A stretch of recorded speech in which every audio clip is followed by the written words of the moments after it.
Hey y'all, it's March the 25th, 2017, and I want to make a video. I think it's going to be a very important video, alright? But I do want to warn you before I do it. If you happen to be my friend out there somewhere, and you feel like it's very possible that you might get your feelings hurt from stuff that I might start saying, because I am going to start quoting the Bible a little bit.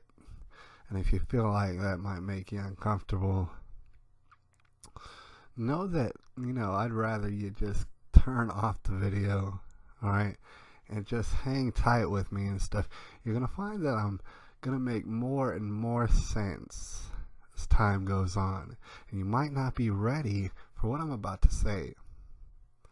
Alright, fair warning. Alright, I'm about to get into something. Alright, and I was inspired to do so by a lady earlier today. I was working. She's a co-worker. And, she, for whatever reason, she likes to talk about deep things. Alright, she's got a lot of deep issues on her mind lately. And she was like, because she doesn't believe in marriage, right? Or she doesn't want to get married at all. And then she asked me, while we were working, cutting up meat, she asked me, how do people know when it's right, when they meet that right person to get married? All right, how do they know and stuff? How do you think? Because, we've talked about this sort of thing on the internet. All right. So, I had to let her know, everybody's all out here. They're individuals. All right. So they're going to need certain things. And if with the person that they're going to get married to, they're going to need certain things from that person. All right. There's certain things that they like. It's just, it's preference, basically. But the thing is, when you're talking about marriage, all right, first of all, you just know. Pretty much, it's one of that feelings. It's like a ambiguous feeling that people tell you, and you don't understand. You just know. All right, but here's the thing. Here's what's really important, because okay, you know who that individual is. You just know. You feel it, but also you got to know this. You are talking about marriage, right? That is something very specific, right? Now I have to explain to you this, because this is what I told her. I said, I think you should really think about this. You can't love. People can't love. Human beings, we cannot love. You gotta understand that. God can love, right? And I know everybody thinks it's just my opinion, right? But I have a lot of evidence to back all this stuff up. Here's the thing. A human being can't really love necessarily until, believe it or not, they love Jesus the most. Right? That's an individual thing. All right, you need to have that down first, because the thing is, if you don't love Jesus the most, then you don't know how to love. It's not possible, and I'm not talking about you. I'm speaking directly to myself. All right, and I don't remember exactly what's the moment when I realized that I love Jesus the most, but I can tell you it was a long, long time ago. All right. And what I'm trying to express is that you cannot love anyone. It's not possible. I could not love anybody. It just wasn't possible. All right. Until you love Jesus the most, you have to know you love Jesus more than anybody, to include the person you're getting married to. So what that means right there is both parties have to love Jesus the most. You understand? For the marriage to even be legitimate.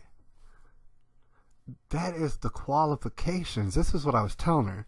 And of course, there's another guy to enter the conversation, and he's talking about, that was just kind of my opinion. And it's like, dude, it's not my opinion, actually. It was written in a book. And then, we kind of debated, like, this and that verse or whatever. But the thing is, it was written in a book. I didn't make this up. Both parties have to love Jesus. And before I go any further, I want to explain to you this, because a lot of people might be, a lot of people might not be pleased to hear me say this, but you got to understand this. Before we even go on, what is Jesus? What is a synonym for Jesus? Alright? A lot of y'all probably already know. People usually refer to him as the light, or the way, the life, the truth. Believe it or not, the truth. Alright? So there are people out there, probably who ain't subscribed necessarily to, they don't call themselves Christians, but they love the truth so much that is actually where they're going, and they don't even see where they're going. It's all very interesting. Every single human being alive has the power to start loving Jesus. They all have the capacity, every last one of them. And that's what makes humans all special. Every individual on earth, very special. It's because they all have this capacity to follow the truth, to follow the life, to not want to dive into death. Alright? So anyways, I was saying, this has to be a qualification. Now, you gotta understand, marriage, the word marriage, has been deeply, disturbingly altered throughout our recent history. Alright? Because here's the thing, what the Bible is saying is that marriage is ordained through God. It doesn't ever really mention that the government, it's like, dude, it doesn't mention that you should run to the government and ask permission to get married. Is the government God? Is the government God? Well, this book says, it's ordained by God. By definition, that is marriage. That is the word. All right, and before we dive any further into this, I want to make this clear. All right, if you ever picked up a Bible, any kind of Bible, there's lots of different translations, and that's what trips a lot of people up. But if you ever came across a Bible, you could look in it, and you'll see all sort of different people's names and stuff. I want you to notice this. All sort of editors and writers and translators, like hundreds of people work on a Bible. It's a very painstaking process. Maybe one of the most painstaking processes in literature. One of them. All right, hundreds of editors and stuff, hundreds of translators. It's crazy.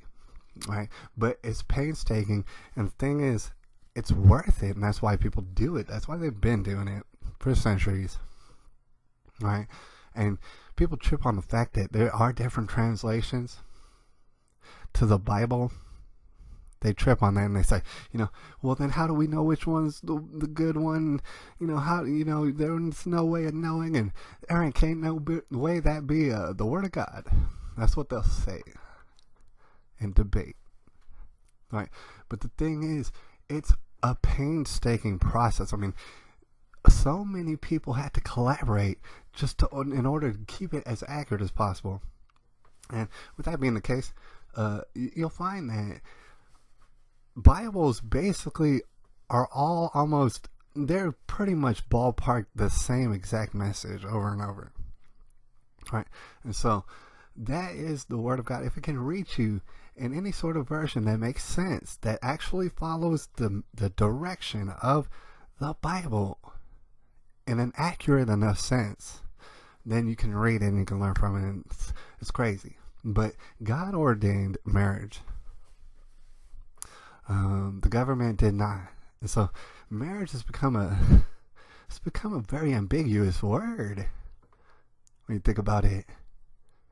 Marriage, I mean, you run to God and stuff, or you run to the government, right? And you ask them, hey, can you put me in a financial vice, all right, and really try to destroy me if I ever choose to leave this person? That's exactly what we're doing. That's what we've been taught for some reason in our public schools, and for some reason by our parents. But only a couple hundred years ago, that was not the case. All right, you didn't do that. But see, that's what we do. But if you're asking me about real marriage, I'm going to tell you this. You need to love Jesus more than anything else, everything else. To include your spouse in order to get married. You might ask why. Why is that? Because you are not capable of loving necessarily. Not other people. Not in that sense.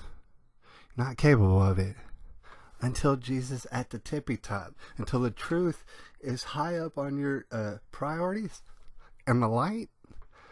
And life. And not murdering babies all over the place. Well, you know, shoot. That's when you can actually love a person. That's when you can actually get married to that person and start having babies with that person. And I mean, we're kind of venturing off, but marriage is for making babies. So that was the whole point, right? And I mean, I got to admit, there's exceptions. I mean, if you can't have babies and stuff, maybe adopt babies.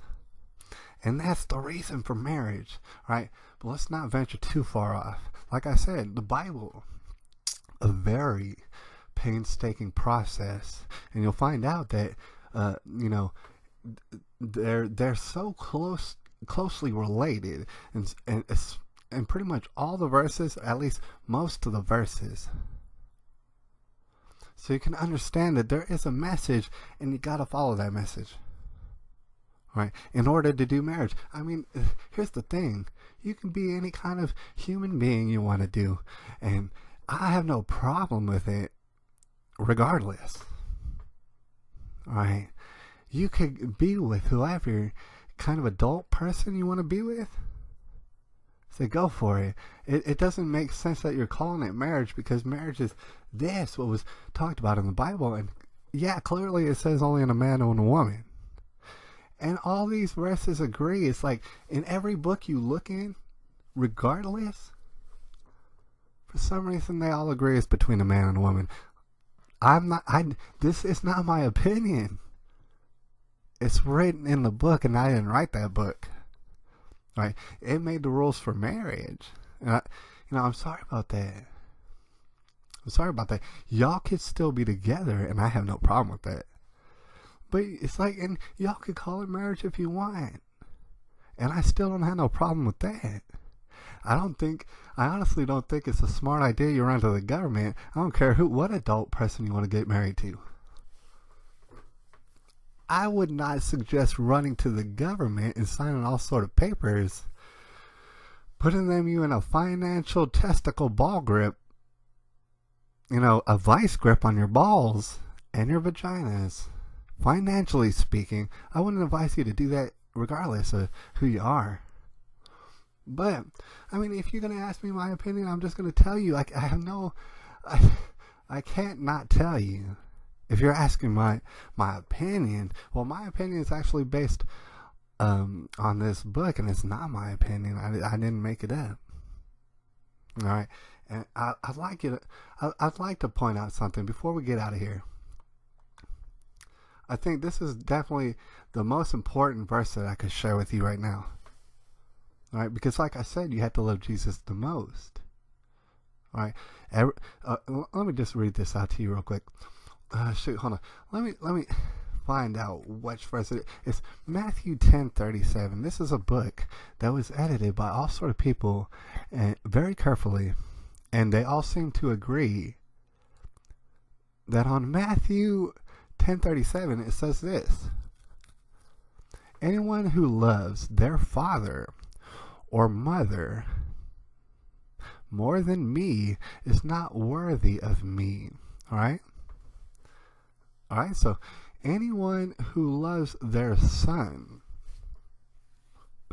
or daughter more than me is not worthy of me. Now, I had to explain that all these Bibles agree. It doesn't matter which Bible you're talking about, all the way to the King James Bible, which is kind of a hard language for us to understand anymore.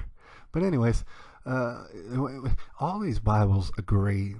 They basically all say the same thing. They all say, anyone who loves their father or mother, or their son or their daughter, more than me, is not worthy of me. Now, this is Jesus, literal Jesus, saying these words. All right, so you can kind of pretty much take them as authority. All these Bibles are agreeing. Doesn't matter which Bible. All right, so he says more. You need to. Now, I want to explain something as human beings, all right? I want to dive just a little bit further before we get out of here. You were born as a baby, all right? Are we agreeing on that? You were born as a baby, and so was I. All right, and what I want to explain to you about babies is this. Babies, they love their mother, and they love their father more than anything else in the world. All right, hormonally speaking, they're just designed to do that, for one. Number two, a baby is very quick to realize that they need their mother. They love when their mother's around. They need their mother's attention. This is something that happens automatically. It's not my opinion. All right? Babies adore their father when their father's around. If he's a good father, and he keeps them very comfortable, and you know what I'm saying, takes care of them. Babies love their parents. They're designed to hormonally, and it's not my opinion. All right, but not only that, they learn real quick that they need their parents real bad in order to survive. This is a survival technique, and we're branching off from the Bible a little bit, but I think all y'all agree that that's a survival technique. Can you imagine a baby who did not absolutely love their mother and father the most? Like, they just were indifferent to their mother and father, and they're just like doing their own thing. You couldn't, because that baby would die. It's impossible. That baby would roam out to the dang woods and be just like, I'm going to do my own thing. I don't really care. And would die. Babies don't grow up that way. They love their mothers and fathers. They're forced to, hormonally speaking. They don't have that attachment to anyone else in the world. In the world. They don't have that attachment, right? So, okay, now that we've gotten older, people with children, I believe most of y'all will agree out there, you love your children. Like, to the max. You gotta understand, this is hormonal. This is just stuff. We are designed in a way to absolutely love our children. Just and you're synced up with the children, and you realize about these children that these children absolutely need you. All right, and there's a love that's shared between you and your mother and father. And I know a lot of people don't have their fathers around. I understand that. I do. All right, and there's a relationship, a love relationship with you and your mother. All right, and a lot of people don't have their mothers around. There's a love relationship between you and your children. All right, but you do have to admit, somewhere deep down in the inside of you, that you don't love anybody else more than, like, in that same capacity. Nobody else, because you're not even synced up to people like that. You're not designed to love anybody else the same way that you were specifically designed to love your mother and father, the way that you were designed to love your daughter and your son. All right, so you can't. It's just not possible. I know everybody's gonna want to debate. Feel free to debate. It's not possible to actually love other human beings besides your mother and father, besides your daughter and son. It's just not possible. You understand? A lot of people think that it is. It's not. You had to love Jesus first. That actually does have to take place, and that's definitely the reason why I didn't want people watching this video who weren't ready to hear that, because there's a lot of people out here who are ready to hear that. All right, they were just waiting for me to say it, and guess what? You had to love Jesus first. All right, that is priority. Jesus himself said it, and it's written on all these Bibles. The thing is, you're asking my opinion. All right, my opinion is based on the Bible. I'll tell you what's in it. And the thing is, you could have a different opinion, and that's fine. All right, but just don't ask me my opinion if you didn't want to hear it.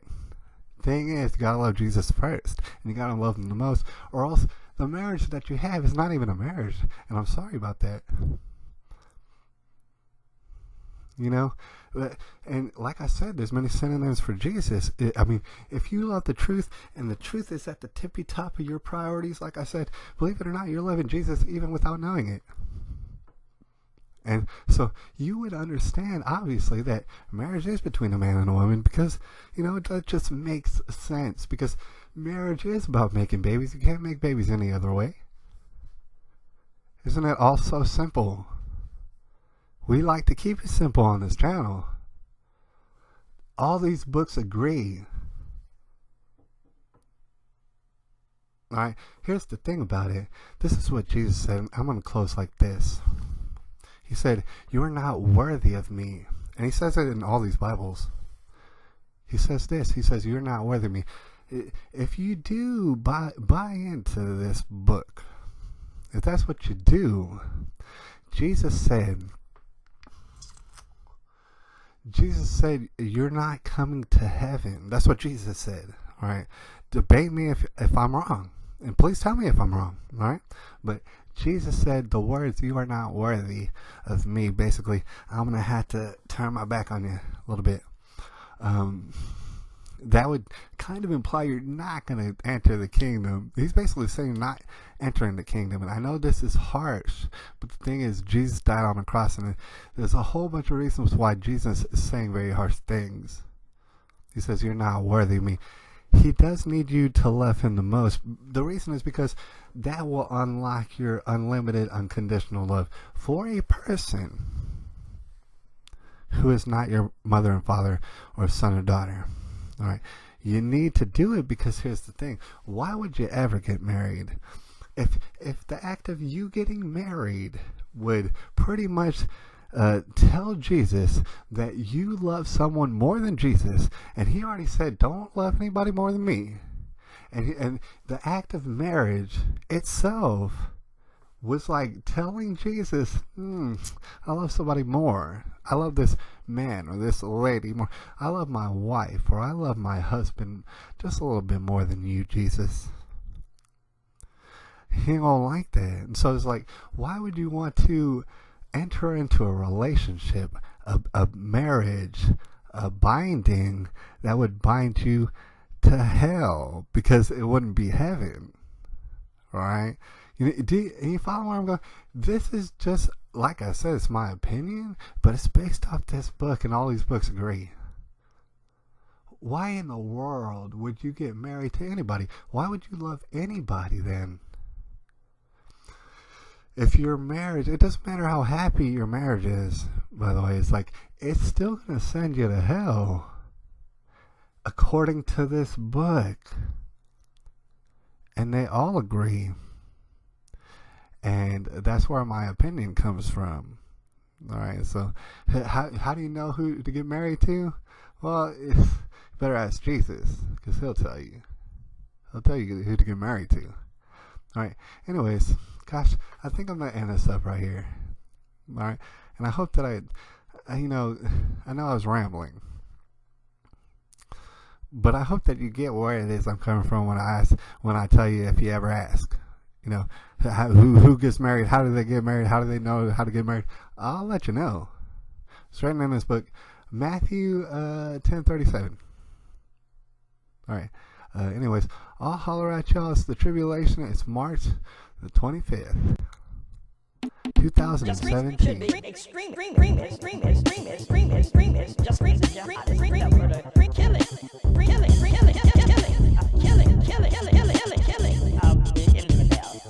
Christians are called upon